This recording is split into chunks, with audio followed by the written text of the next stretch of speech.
La 42a edició de l'Aplec del Caragol ha batut rècords amb la participació de 115 colles, 8 de les quals són noves, i 14.500 penyistes, tot en una festa multitudinària amb 200.000 visitants i que s'ha saldat amb un balanç molt positiu.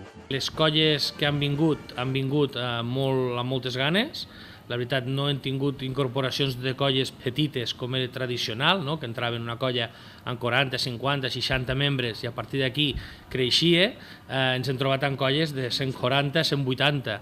Vale? Realment això ja és unes ganes de viure a l'Aplec i de juntar-se amb una colla molt grans, no? Trobar un col·lectiu de 180 persones que el primer any ja es vulguin apuntar a la colla, doncs realment ens ha sobtat, no? També ha estat un èxit la nova estructura de restauració i l'oferta de cultura i oci.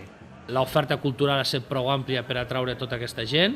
Els ha agradat en gran mesura la diversitat d'actes a què es poden assistir tots de forma gratuïta dintre de l'Aplec, i a la part de restauració ens han felicitat pel restaurant que hem muntat al Pavelló 4, un restaurant amb uns dots de qualitat i amb un saber fer a nivell gastronòmic molt important. De cara a la pròxima edició, la festa continuarà batent rècords amb la incorporació d'entre 5 i 8 colles més, el que suposarà un nou repte a nivell logístic i d'infraestructures.